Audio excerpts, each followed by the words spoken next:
Waaqayyoon ilma namaatiif kennaawwan hedduu kenneeraaf. Waaqayyoon jireenyaaf kan ta'u gaabbii ummata isa hin amanneef kennee jedhanii Waaqayyoon galateeffatanii jedhamee akkuma barreeffame. Ilmi namaa hundi gooftaa keenyatti amanee cuuphamuudhaan jireenya kiristaanummaa akka jiraatuuf waamameera. Jireenya kiristaanummaa kan jiraatu ilmi namaa guyyaa guyyaatti badii hojjeteerraa gaabbii seenuun qulqullummaa argatee ittiin jiraata. Madda qulqullinaa kan ta'e gaabbii jechuun maal jechuudha? Egaa gaabbii yommuu jennu hiikan jecha gaabbii afaan Ingiliziitiin isa nissaha jennu sanaadha. Hiikaa isaa immoo yommuu ilaallu nassaha jedheet ka'umsa jechaa kaasa. Nassaha kan jedhu immoo hiika sadi akka adda dureetti yookiin hiika jechoota sadiin hiikuu dandeenya. Innis maalidha? Tokkoffaa gadduu kan jedhu kaasuu dandeenya. Inni lammaffaa immoo gaabbuu, inni sadaffaa immoo deebi'uu kan jedhudha. Jiruu namaa keessatti finnee yoo hiikaa isaa ilaalle gaabbii jechuun maalidha wajjin karaa jiruu kenna finnee olaalle tokkoffaa karaa Waaqayyoo deebi'uu jechuudha. Gaabbii jechuun akkuma raajichi Mikiyaas nutti himee raajii Mikiyaas boqonnaa 3 irraa lakkoofsa 15 irraa kaasnee dubbisnee maal jedha? Bara abbootii keessanii jalqabdanii seera koo irraa fagaattanii turtu. Kanaafuu karaa kootti deebi'aa kan jedhu kaasa. Kanaafuu gaabbii jechuun deebi'uu jechuudha. Karaa eessa? Karaa Waaqayyoo jechuudha. Lammaffaa gaabbii jechuun araaramuu jechuudha Waaqayyoo wajjin. Namni tokko cubbuu hojjete Waaqayyoodhaan gargar ba'eedha, wal dhabeera jechuudha. Yoo gaabbii gale immoo araarameera jechuudha. Karaa biraadhaan gaabbii jechuun hirribaa cubbuu keessa dammaqu jechuudha. Namoonni yeroo baay'ee yoo cubbuu hojjechaa jiraatan jiruu isaanii keessatti cubbuus akka jiruu godhanii fuudhu. Gaabbii yeroo galan hirriba cubbuu kan isaa keessa dammaqanii ka'u. Akkuma qulqulluun Phaawulos nutti hime ergaa isaa karaa sabaa Efesoon boqonnaa 5 gubbaatti isa warri raftan dammaqaa jedha. Gooftaan isaanii ibsa. Maal keessa dammaqaa jedha? Warri raftan jechuun warri cubbuu keessa raftan jechuudha. Kanaafuu hiikaan inni sadaffaa gaabbii jechuun cubbuu keessa dammaqanii karaa hojii afuura qulqulluutti deebi'uu jechuudha. Gooftaan keenya Iyyasuus Kiristoos bara addunyaa kanarratti barsiisaa ture. Jireenyi keenya akkamiin ta'uu akka qabu nu barsiiseera. Abbootiin keenyas isa gooftaa isaaniirraa barataniin seera nuuf ka'aniiru. Kitaabni qulqulluu fi abbootiin waa'ee gaabbii maal jedhu ree? Kitaaba qulqulluu irratti jechi gaabbii jedhu yeroo 60 ol ibsameera. Kakuu haaras kakuu isa duraa keessatti jechuudha. Keessumatti raajotni kaleessa jiraatan hundumti waa'ee gaabbii kan hin kaasne raajiin tokko hin jiru. Akkuma reefuu hiikaa gaabbii kaasne gaabbii jechuun deebi'aa jechuudha. Waaqayyoon raajota maaliif erga ture? Yeroo ummanni isa biraatti seeraa isaaf sirna isaadhaan ala ta'an akka ofitti deebisan raajota erga ture. Kanaafuu raajonni hunduma karaa koo deebi'aa kan jedhu deddeebisanii kaasaniiru. Waa'ee gaabbii yoo kaasnu abbaa keenya Nohoo kaasuu dandeenya. Nohoo ummanni akka bishaan addunyaa kanaan badanu ummanni cubburra akka deebi'an lallaba gaabbii isa jalqabaadha akka mana amantaa keenyatti akka ummanni gaabbii galu. Achiin booda raajota hunduma yoo kaasne hundumti kaasaniiru. Raajii Iyyeel kaasuu dandeenya. Boqonnaa 2 lakkoofsa 15 gubbaatti ammas taanaan boo'ichaadhaaf laphee cabeedhaan karaa koo deebi'aa jedha Waaqayyoon. Maaliif yeroo san ummanni hunduma cubbuudhaan Waaqayyo irraa waan fagaataniif akka deebi'an. Keessumaatti gooftaan keenya Iyyasuus Kiristoos waa'ee gaabbii yeroo kaasu ummata Nenowee kaaseera. Wangeelaa Maatewos boqonnaa 12 gubbatti guyyaa dhumaa gubbaa'edha. Guyyaa dhumaa yeroo an deebi'ee dhufu namni biraa sanitti hin faradu ummata namitti sanitti farada. Maaliif lallaba yoona as dhagahanii ummanni sun gaabbii galaniiru jedha. Kanaafuu waa'ee gaabbii yoo kaasne kitaaba qulqulluu keessatti isaa kakuu isa dura keessatti raajoonni hunduma kaasaniira. Waa'ee kakuu haratti dhufnu waa'ee gaabbii kan duraan dursee kaase kan gooftaa kenna cuube isuma qulqulluun Yohaannis waa'ee gaabbii kaaseera. Achiin booda gooftaan Yesuus Kiristoos akkam waa'ee gaabbii kaaseera. Kanaafuu kitaaba qulqulluu irratti bakka hundumatti waa'ee gaabbii sirriitti arguu dandeenya. Kakuu isaa duratti kakuu isaa haaraa keessatti. Waa'ee mana abbootii amantaa kennatti dhufnu immoo abbootiin amantaa kennu baay'een warra jechuudha. Waa'ee gaabbii kana sirriitti kaasaniira. Mee qulqulluu Isaaq akkaasuma qulqulluun Isaaq waa'ee gaabbii abbootii kaasan keessan isa tokkodha. Maal jedha kitaaba isaa irratti Waaqayyoon cubbuu gaabbii ittiin galle ala hundumaa nuuf dhiisaa jedha. Yoo cubbuu gaabbii itti galte badeera jechuudha, barbadeera jechuudha. Yoo gaabbiin galle garuu Waaqayyoon si gaafata. Cubbuu gaabbii ittiin galleen ala kan jiru hundumaa Waaqayyoon si gaafata. Yoo gaabbii galte garuu hundumaa si gaafatu jedha. Qulqullichi kun itti aanee maal jedha? Mallas kitaaba isaa keessatti waa'ee gaabbiitti guyyaa tokko keessatti sa'aatiidhaan gaabbii galii jedha. Sa'aatiidhaan. Guyyaa tokko keessatti sa'aatii 24 sana kan jiranutti yoo gaabbiin galle, yoo waa'ee cubbuu keetii yaadanne, waa'ee cubbuu keetii sitti hin dhagahamne guyyaa sun hin lakkaa'in. Maaliif ittiin fayyadamne si jedha. Gaabbii yeroo dhangaluu waan malleef. Maaliif amma mana amantaa kennatti yeroo sirna kadhannaa gubbaatti yaa gooftaa nuu dhiisi jenna yeroo 12. Akkasuma yaa gooftaa haadha kee dubroo maaramiif jedhii nuu dhiisi jenna yeroo 12. Walti ida'amnaan 24 ta'a. Namni guyyaa keessatti sa'aatii 24 rafes cubbuu hojjeta jechuudha. Kanaaf qulqulluun kun deddeebisee sa'aatiidhaan gaabbii gala kan jedhu maaliif namni rafes deemes cubbuu hojjeta jechuudha. Cubbuu karaa sadiin hin hojjetamuun cubbuu waan hojjetuuf kana jedha. Hangafoonni keessatti abbootii keessumatti beekamaa keessatti abbaa Inxoons hangafi monokosootaa maal jedheera. Yeroo hundumaa cubbuu kan kee yaadachaa gaabbii galii jedheera. Yeroo hundumaa gaabbii galii maal yaadachaa cubbuu kan kee yaadachaa.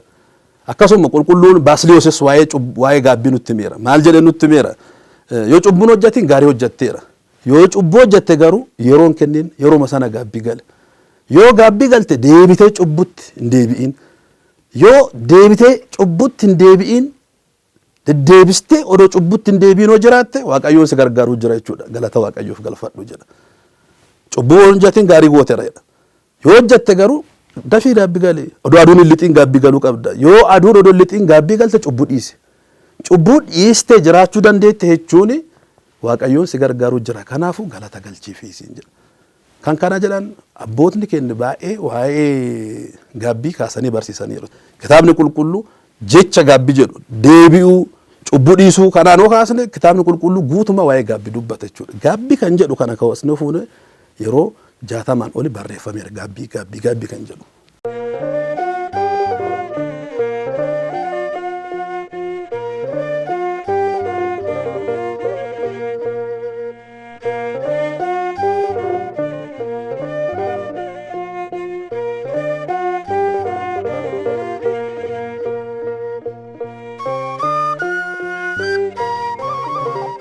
Duuka bu'aan gooftaa keenyaa Yesuus Kiristoos hunduu seeraan haa ta'u akkuma jedhe manni kiristaanaa Ortodoksii Tawaahidoo adeemsa ishee hunda keessatti seera abbootiin keenya nuuf ka'aniin adeemti.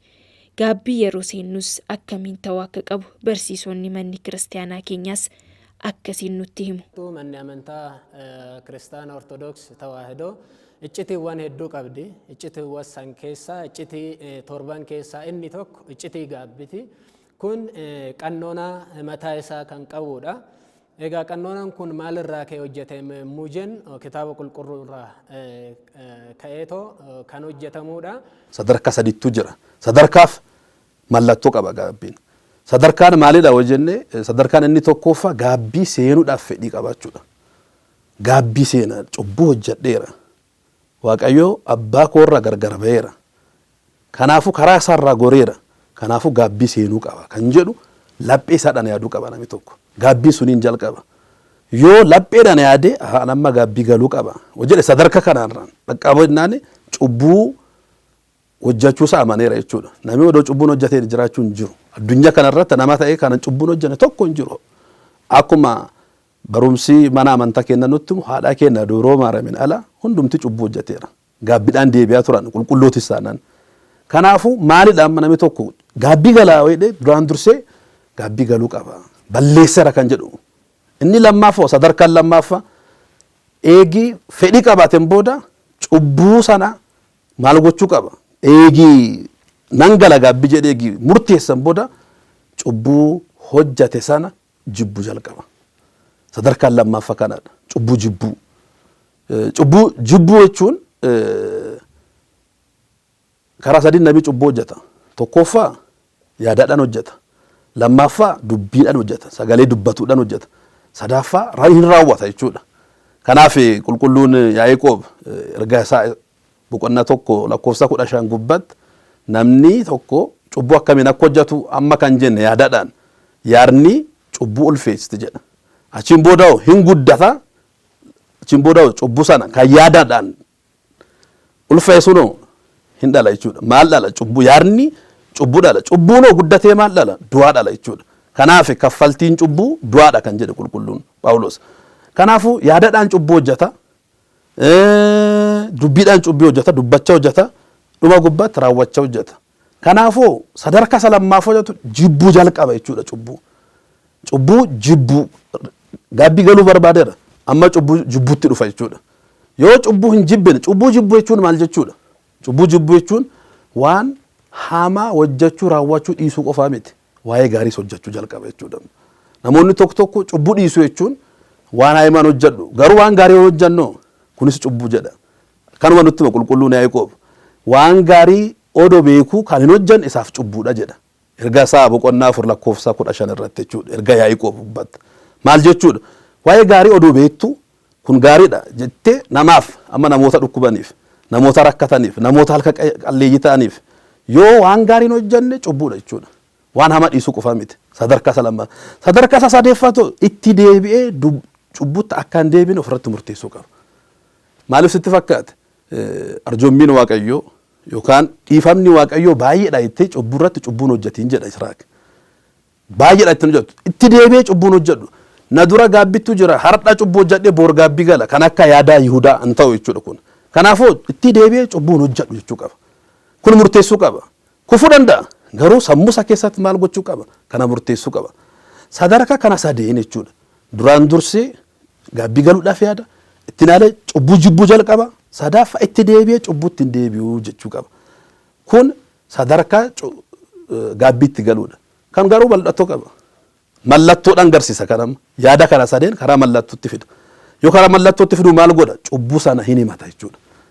Cubbuu sana himachuu jalqaba. Eenyutti himata? Duraan dursee ofitti himata. Sammuu ofitti himata. Balleesseera jedhee. Nama biratti hin himatu. Cubbuudha. An cubbeechadha. An cubbuu hojjedheera. An cubbuu raawwadheera jedhee ofitti himata. Duraan dursee ofitti himachuu namni tokko cubbuu akka hojjete yoo ofitti himateen kan biratti himachuu hin danda'u. Lammaffoo kadhannaadhaan Waaqayyootti himata. Yaa Waaqayyoo cubbuu hojjedheera naaf dhiisi jedha kadhannaadhaan. Sadaffoo cubbuu hojjete kana abbaa gaabbiitti himata jechuudha. Sadaffaa deemee abbaa gaabbiitti himata. Cubbuu hojjedheera. Cubbuun hojjedhe tokko kana lama kana sadii kana akkuma gooftaan jedhe deemi mataa keeti lubaaf garsiisi jedha. Wangeela Maatiyoos boqonnaa 8 gubbatti akka seera mana amantaa kennatti namni tokko cubbuu hojjete deemee abbaa lubbaa yookaan abbaa gaabbiitti himachuu qaba. Lubatti yookaan abbaa gaabbii ofitti himachuu qaba. Hojii ergamootaa boqonnaa 19 gubbatti namoonni amanan hundumaa gaabbii gala na bira dhufu turanii jedha. Duukaa bu'ootni maalidha kan barsiisan? Yeroo qulqulluun Phexros barsiisu guyyaa afurri qulqulluu duukaa bu'ootaaf bu'e sana. Maal haa goonu ree amma? Hundumti keenya beekineera. Waan ati jette dhageeffanneera. Maal haa goonu jennaan hundumti keessan duraan dursaa gaabbii galaa. Achiin booda maqaa gooftaa Yesuus Kiristoosidhaan cuuphamtu. Gaabbii galaa. Namoonni amma karaa amantaa dhufan amanuudhaaf gaabbiin barbaachisaa jechuudha. Namoonni tokko tokko waggaa 60 waggaa 70tti dhufuu danda'u karaa mana amantaatti. Duraan dursanii gaabbii galu. Achinoo ni amanu. Gooftaanis yeroo barsiisu maal jedha? Gaabbii galaati wangeelaan amanaa jedha. Wangeela Maarqos boqonnaa 1 lakkoofsa 15 gubbatti kan nutti hima. Gaabbii galaa achiin booda wangeelaan amanaa. Namoonni yeroo dhufan jechuudha. Keessumatti of beekan yeroo dhufan cubburraa gaabbii galanii as garaan deebi'anii dhufan jechuudha. Kanaafuu mallattoo mul'atu keessatti of garsiisuun dirqama jechuudha. Eenyuudhaaf? Lubaadhaaf of garsiisuun. Lubaadhaaf of garsiisuun. Dhuma gubbattoo nama balleessaniif. Namni tokko cubbuu hojjetu nama irratti raawwachuu danda'a, ajjeesuu danda'a, nama saamuu danda'a, hatuu danda'a. Sila himachuu qaba. Balleesseera dhiifamaa naa godhi. Yeroo kadhannu yaa abbaa keenna jennee yeroo isa kadhannu atis nu dhiisi nunis warra yakka irratti raawwatan kan irratti raawwannee miti kan irratti raawwatan dhiifamaa goona fi karaa lamaan jechuudha. Namni sunis dhiifamaa gochuu qaba, kunis deemee dhiifamaa gaafachuu. Eenyutti himuu qaba? Nama yakka irratti raawwate sanatti deemee himuu qaba. Mallattoon inni tokkoffaa kanaadha. Mallattoon inni lammaffaa eegii himamoota maal gochuu qaba? Inni lammaffaa cubbuu isaa yaadachaa qaana'uu qaba. Namni tokko cubbuu hojjetee akka waan gaarii hojjetetti namoonni dubbatu jiraachuu danda'u. Ajjeesee namni geeraru jiraachuu danda'a. Namni waa'ee hamaa baay'ee hojjete deebisee sun akka dansatti deddeebisee kaasa. Namni cubbuu hojjete qaana'uu qaba, ceeruu qaba, mataa of gabachuu qaba. Maal jedha qulqulluun Daawit? Yeroo hundumaa cubbuun koo fuula koo dura deemti. Mataa qaqqabata. Maal jedha mucaan badee sun yeroo deebi'u? Abbaa kooti jedhee ilmee kee akka ilmaa keetitti nan hin herreginedha. Akka garbicha keetitti malee. Cubbuu hojjete mana abbaa ofirraa baheera. Fulaa dheeraa badeera. Fagoo deemeera. Cubbuu keessa seeneera feera jechuudha. Yeroo deebi'u maal jedha? Mataa of qaqqabate. Hin ceere, hin salphate, hin qaana'e. Maali isaan cubbuu isaadhaan? Yaa abbaa koo akka ilmaa keetitti na yaadin jedheen. Akka garbicha keetti malee. Maaliif? Kun sadarkaa gaabbiidha jechuudha. Maali sadarkaa gaabbii keessatti cubbuudhaan qaana'u. Dhuma gubbattoo bo'uu qaba. Imimmaan buusuu qaba. Cubbuun waaqayyoodhaan gargar ba'uudha. Ilmi namaa gochi isaa yookiin raawwiin isaa sun yakkamaa jibbamaa akka ta'e hubatee gaabbuudha jechuudha. Isa hubatee isa laalee akkuma faaruu Daawit boqonnaa 50 irratti himame san hizbanni waan tsahanni maaxiyaate cubbuu kiyyarraa na dhiqi na qulqulleessi jedhee akka inni waaqayyotti boo'isan taasifamni bareed waa'ee ati namichi ta'e yookiin na dhiqxa taanaan akka cabbiititti adiin ta'a qulqulluun ta'a jedhee akkuma dubbate san inni sadarkaan duraa cubbuu yookiin hojii jibbamaa san akka hojjete laaluu hubachuudha jechuudha.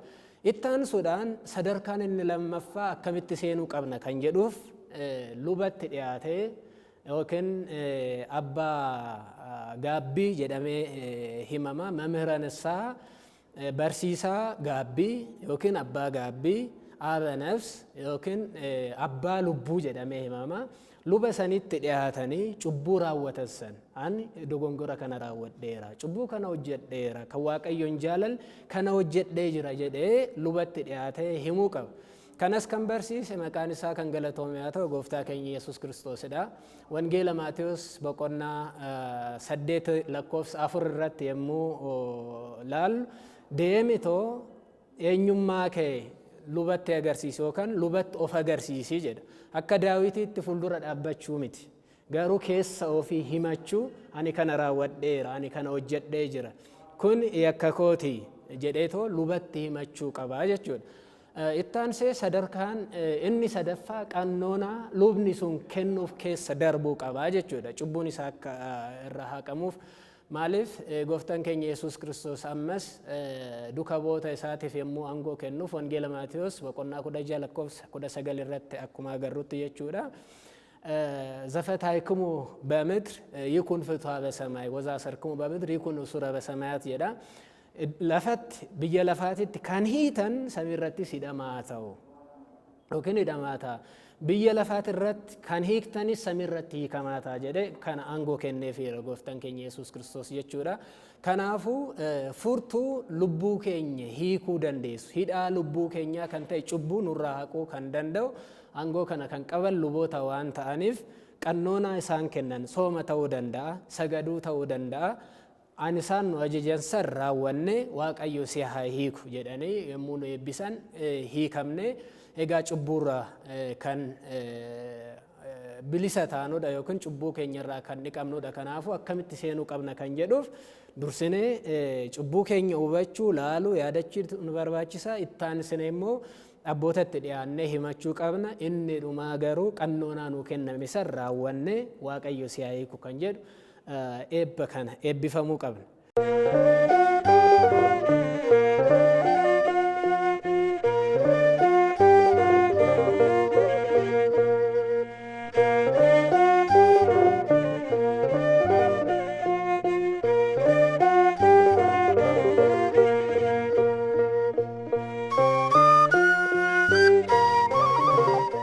Gaabbiin maaliif barbaachisa yoo jenne cubbuun maal namarratti raawwata kan jedhu beekuun barbaachisaadha.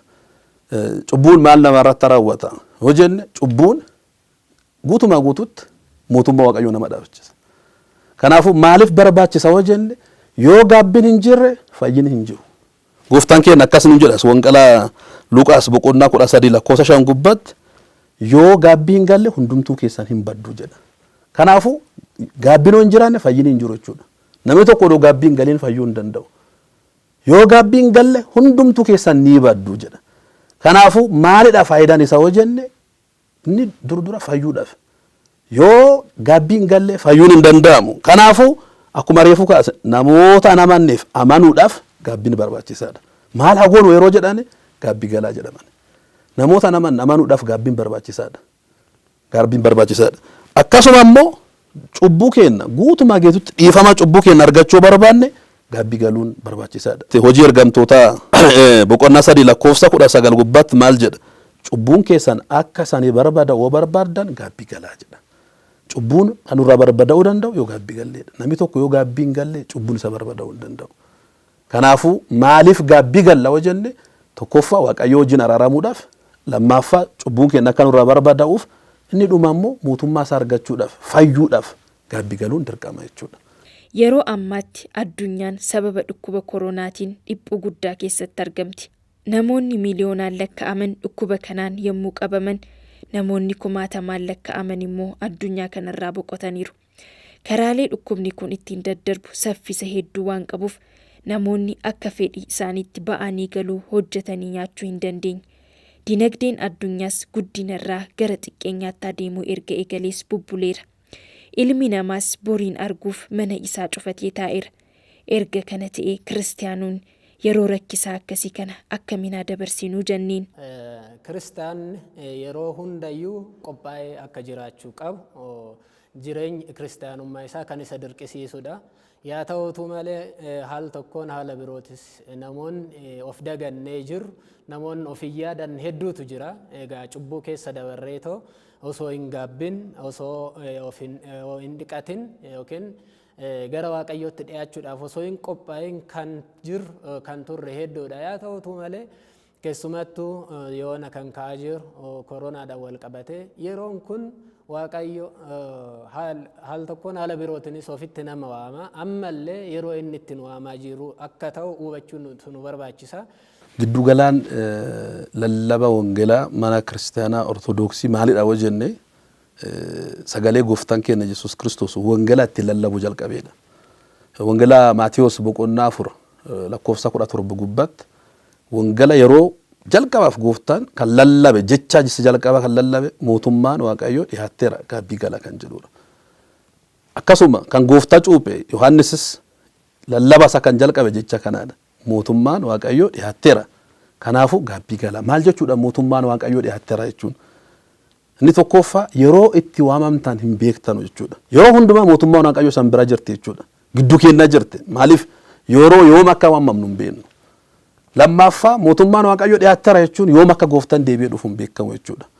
Amma rakkoo amma jiru kan argine dhukkubaadha amma kan dhufe. Dhukkubii dhufe kun dhukkuba cimaadha. Namoonni yeroo baay'ee yeroo rakkinni akkasii dhufe maalidha kan duraan dursanii yaaduu qaban dhukkuba keessaa Waaqayyoon waamicha gaabbii nama waamaa jira jechuudha. Akka namni gaabbii seenu dhukkuba keessatti amma namoota adda addaa kaasuu dandeenya. Haala adda addaadhaan waame Waaqayyoon maalidhaaf gaabbiidhaaf.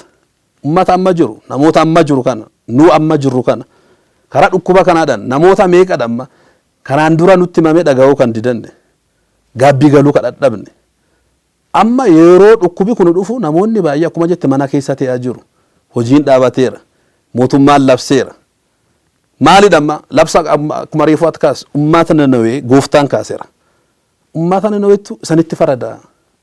Maalidhaaf sanitti farada jettan lallabaa Yoonaas dhaga'anii gaabbii galaniiru. ibiddatti dhufaa nanuween baduu fi amma addunyaan baduu fi jennee dubbachaa jirra bara. Namni du'aa jira. Namoonni qabaman lakkoofsadhaan 50 dhaqqabeera amma namoonni dhukkuba kanaan du'aa jiran. Namoonni qabaman miliyoona 1 dhaqqabaa jiru. Ammuma kana jechuudha. Kanaan booda maal akka ta'u hin beeknu. Kanaafuu maal hagoonu wajjennee arne maal gochuu qabna? Nu barsiisuu jira Waaqayyoon. Nu barsiisuu jira. Mootii jala qabee, ministeera muummicha jala qabee amma nama tokkotti erga dabarsaa jira jechuudha. Mootota bebeekaman addunyaa hundumaa irratti maalidha gaabbii galaa kan jedhu. Maaliif mootummaan Waaqayyoo dhiyaatteera? Kun mallattoo dhufaatii tokko ta'uu danda'a. Yeroo dhuma gubbatti dhukkubni bakka adda addaatti ka'a jedhee kitaabni qulqulluu irratti barreeffameera. Kanaafuu akka gaabbii galuudhaaf karaa adda addaadhaan waameera Waaqayyoon. Mee mucaa baadheessuun haa kaasnu. Wangeela Luuqaas boqonnaa 15 gubbatti kan jiru. Maalidha? Beelaan isa waame. Waan nyaatu dhabee yeeyyiin waan akka nyaachaa jiran saawwan akka maal nyaatan laale warra wajjin nyaachuu barbaadedha. Beelaadhaan waame. Mana abbaa kootti deebi'uu qaba. Beelaadhaan. Wangeela Yohaannis boqonnaa 4 gubbatti kan seenaan ishii barreeffame kan abbaa manaa 5 qabdu. Waa ishii maaliif waame? Bishaan yeroo waraabdu waame. Waan koo hundumaa kanatti mee kana inni dhuguma waan an beeku miti kan hin beekne kan raanfadhe hundumaa natti meetteera. Kanaafuu yeroo inni sanatti immoo laphee ishiitu cabe gaabbii galte isheen. Zakkiyoos gabaabaadha. Zakkiyoos gabaabaadha. Cubbunni hojjate yeroo sana namoonni hojii inni itti raawwatu sanarratti hirmaatan akka cubbuutti hojjetamu rakkaamu. Waaqayyoo laaluudhaaf dhuma gubbaa maaliif gubbaa kore? Mukarra kore. Mukarra kore. Kootti bu'u Zakkiyoos har'a mana kan kee keessa seena. Waamichaadha. Gabaabummaa isaan hambisne. Koreera muka gubbaa. Namoota karaa baay'eedhaan waameedha Waaqayyoon. Har'a namoota jirru kanoo qiddaaseedhaan waamamnee hin dhufne. Lallabaadhaan waamamnee hin dhufne. Abbaan gaabbiin waamee hin dhufne. Manni kiristaanaa deddeebiste karaa tsoomiidhaan nu waamnee hin dhufne. Mee dhukkubaadhaan amma immoo nu waamu. Kanaaf bariyyoo Waaqayyoon karaa adda addaadhaan dubbata namni garuu qalbiin godhatu jedheera. Amma dhukkubaan nu waamaa jira Waaqayyoon akka gaabbii gallu jechuudha. Waamichi gaabbii akka gallu kan waamameedha amma kun. Namni amma yeroo kana garaan isaan cabne namoonni tokko jiru bara ammas kun ta'a homa tokko mee guyyaa jimaataa waaddadhu yeroo gooftaan fannifame. Dhuma gubbatti aduun ifa ishee kennu dhiisteera. Wandumti awwaalli banameera. Guyyaan dukkaneera. Raajiin kun uumaa hundumataa hojjeta kan bitatti fannifame dhugumatu Waaqayyoo taate nu fayyisi. Kan mirgatti fannifame kun maal jedhe? Namoonni tokko aduun yeroo dukkanooftu argaa hin baratanu. Kan mirgatti fannifame maal jedhe? Tazakkaranna እግዚኦ ዓመተ መጽእ መንግሥትህ yeroo mootummaa keetti dhuftu na yaadadhu. Dhuma gubbatti waamame ilaala. Daqiiqa dhuma gubbatti eenyuun akka boor qabamu hin beekamu dhukkuba kanaan. Yoom akka du'u hin beekamu. Kanaaf gaabbii galuudhaaf yoo garaan kenna jabaa ta'e koronaa dhiise kan caale dhufee namoonni tokko kan dhagaan hin jiru. Yihudaa bar muka itti fannifamuu deemu hundumaatu dhiisa akka Phexros gaabbii galu hed maal odeessiti jedhee deemee of fannisee jeese. Amma dhukkuba dhufuu kanarratti namni allatti mootummaan Waaqayyoo dhiyaateera gaabbii galaa kan jedhu jecha kana dhaga'ee namoonni bakkuma jiranitti mana keessas jedhan bakkuma jirrutti sadarkaa reefuu jenne kan cubbuu kenna amma yeroo itti yaadannu. Yeroo gaabbii galu maaliif sitti fakkaate? Namni tokko yoo gaabbii hin galle iccitii mana kiristaanaa tokkos raawwachuu hin danda'u. Iccitiin mana kiristaanaa hundumaa immoo kan raawwatamu gaabbiidhaan. Dhumaan isaa waan ta'eef foon isaa nyaachuu dhiiga isaa dhuguu waan ta'eef foon isaa nyaachuudhaaf dhiiga isaa dhuguudhaaf fuudhaa gaggeessi luba ta'ee iccitii torbeen namni gaggeesse iccitiin sun raawwatameera kan jedhu yoo foon nyaate dhiiga dhuge. Foon gooftaa nyaachuudhaaf dhiiga gooftaa dhuguudhaaf immoo gaabbii galuun dirqamaadha.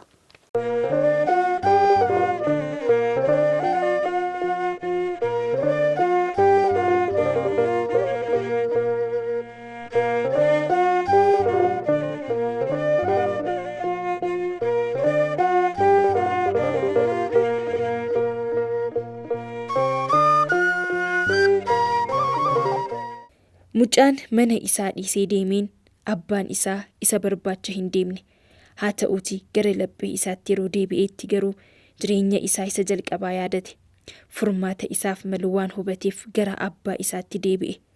Deebi'uu keenyaan yookaan gaabbii seenuu keenyaan maal arganna? Kennaa Waaqayyoo hedduudha. Kennaa Waaqayyoo amma nagaa baay'inni isaatis ammana jedhamee hin himamu. Ijoo kan ta'an keessaa garuu ilmi namaa ijoollummaa Sillaasee guyyaa 40 fi 80ffaatti argatee garbummaa Diyaabiloos jalaa baqatee mucummaa Sillaasee argatee jireenya bara baraa kan dhaalee jiraatu mootummaa abbaa isaa kan dhaalee jiraatu ta'uu isaatiif abbaa abdii ta'ee osoo jiru beeketis osoo hin beekinis daandii waaqayyootirraa goruudhaan ijoollummaa isaa dhabsiisa. Yeroo gaabbusan garuu ijoollummaa dhabsiise san deebisee argata jechuudha. Abdii jireenyaa kan dhabe san deebisee argata. Yoo gaabbii hin seenne fayyinii hin jiru jechuudha. Yoo gaabbii hin seenne fayyinii hin jiru. Kanaafuu dhiifama cubbuu argata. Dhiifama cubbuu asuma Wangeelaa Luuqaas boqonnaa 15 lakkoofsa 7 gubbatti cubbichi tokko namni cubbuu hojjete tokko yoo gaabbii seene ergamtoota Waaqayyoo biratti gammachuutu ta'a. Dhiifama isaa godhame jechuudha. Warra wajjin tokko ta'edha jechuudha. Kiristaana jechuun tokkummaa namootaaf ergamtootaati. Tokkummaa ergamtoota wajjin argachuudhaaf dhiifama cubbuu argachuu qabda. Dhiifama cubbuu argachuudhaaf maal gochuu qabda? Gaabbii galuu qabda. Gooftaan maal jedheedha? Asuma Wangeelaa Maatiyoos boqonnaa 9 lakkoofsa 13 gubbaa an kan dhufe namoota cubbuu qaban akka gaabbii galan gochuuf dhufe jedha. Dhufaatiin gooftayyuu nama ta'uun isaa kayoon inni tokkoffaa namoonni cubbuu hojjetan akka gaabbii galanuuf. Maaliif akka mootummaa isaa dhaalanuuf jechuudha. Kan argata. Lammaffaa Waaqayyo wajjin araaramuu argata. Waaqayyo wajjin araara Waaqayyo wajjin buusa jechuudha. Araara Waaqayyo wajjin dhufam dhukkuba kana kan sodaannu kan hunduma Waaqayyo biraa waan fagaanneef bira. Yoo Waaqayyo biraa fagaatte maal jedha abbaan keenya qulqulluun Salomoon nami cubbuu hojjete tokko nami tokko odoo isaan gorsiin ofumsaa baqata'edha. Baqacha jiraata. Amma laal cubbuu nama hojjetan baqacha jira akkuma Qaayeel obboleessaa of ijjeese achiin duuba baqacha jiraate. Ardhaas nami tokko cubbuu hojjete dhukkubi dhufe amma baqata. Gaabbii galuu irratti baqaa filata jechuudha. Kanaafuu yoo gaabbii galee Waaqayyo wajjin araarama. Waaqayyo wajjin tokko ta'a. Kanaafuu kan argata. Sadaffaa nagaa hin boorane argata. Sammuu keetiidhaan yoo akkuma reefu itti cubbuu tuffatte dhiiste duuba nagaan ati argattu nagaa addunyaan kun si kennuu miti.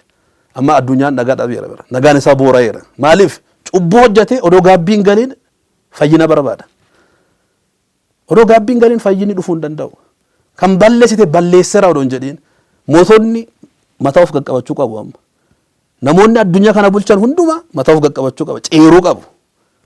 Ceeruu qabu. Salphaa akka ta'an beekuu qabu. Maaliif cubbuu hojjeteera hundumti keenya cubbuu keessa jirra. Kanaafuu odoo cubbuun dhiisin nagaa akkamiin argatta? Maal jedha gooftaan? Nagaa koo sanii kennu. Yoo nagaa sanuu kennu nagaan ani sanii kennu garuu akka addunyaan kun sanii kennu miti. Nagaa guutuu ta'e. Sana isa argatta gaabbii galtuu cubbuu dhiiste. Yoo cubbuu dhiiste nagaa guutuu argatta jechuudha. Yoo cubbuun dhiisne yoo eessa fida nagaan? Akkuma reefu itti yeroo raftu objuun argitu deddeebite dammaqxa hirriba keessatti. Maaliif? Wayitti duuban si gustare. Hin dhiisne cubbuu sana. Sammuu keetitti nimne cubbuu hojjedheera hin jenne amma fala adda addaadhaan kan deemamaa jiru. Gaariidha Waaqayyoon fala karaadhaa inni itti fiduun beennu fala. Garuu falli inni guddaa gaabbii galuudha. Yaa Waaqa balleessineera jechuudha. Balbala cufatanii akka uummata Nanawee imimmaan buusanii bu'anii cubbuu hojjenneera. Akkuma jedhame yeroo sana ibiddi bu'e uummata 120 nyaachuuf bu'eera. Abbootii yoo jedhan hin mul'ata ibiddi sana. Amma gidduu keenyatti mul'achaa jira ibiddi kana. Xaaliyaan amma namni du'e 10,000 dabreera. Biratti hin duune jechuun sunis namaadha. Kanaafuu ibiddi bu'eera jechuudha. Ibiddi bu'eera kana kan deebisuu danda'u gaabbiidha jechuudha. Kanaafuu nagaa guutuu ta'e argata. Dhumaa gubbatti kan reefuu kaasedha. Namni tokko gaabbii galee mootummaa Waaqayyoof qophaa'a. Mootummaa Waaqayyoof qophaa'uuf immoo iccitii irratti hirmaachuun dirqama isaadha. Lubni yeroo qiddaasee gubbaa maal jedha? Harka isaa dhiqachaa. Namni qulqulluu ta'e foon isaa nyaatu dhiiga isaa dhugu. Kan qulqulluu hin taane gaabbii galee dhufee haa nyaatu dhugu jedha. Kun maal jechuudha? Kan saame deebisee kan akka dhiifama gaafate jechuudha. Qulqulluu kan taane jechuun sun qulqullummaa jechuun qulqullummaa foonii akkuma jenne kan cubbuu hin raawwanne jechuun miti. Kan cubbuu gaabbii ittiin galle yoo jiraate namni tokko cubbuu gaabbii ittiin galle tokko qabaatee foon isaa nyaachuu hin danda'u. Akkuma qulqulluun Phaawulos nutti hime. Ergaa isaa kasaa Qorontoos boqonnaa 11 lakkoofsa 28 irratti maal jedhe isaa jalqaba jechuudha. Ergaa karaa saba Qorontoos. Odoo isaan eeyyamiin kan foon kan nyaate odoo isaan eeyyamiin kan dhiiga kana dhuge yoo odoo eeyyama jechuun eeyyamamu jechuun maal jechuudha? Odoo gaabbiin galiin kan nyaate kan dhuge itti gaafatamaa jedha. Itti gaafatamummaa dhufa. Kanaafuu maal gochuudha? Iccitii batas kanaa kan mootummaa Waaqayyoo nuu kennu kan dhuma gubbaatti mootummaa isaa akka argannu nu godhu sun irratti hirmaachuudhaaf gaabbiin dirqama jechuudha. Kan arganna jechuudha. Icciitii irratti hirmaachuu arganna, nagaa guutuu arganna, Waaqayyo wajjin araara arganna. Cubbuun keenya nu dhifame mootummaa Waaqayyoo dhaalla jechuudha. Waaqayyoon nu fayyisuuf ni fedha.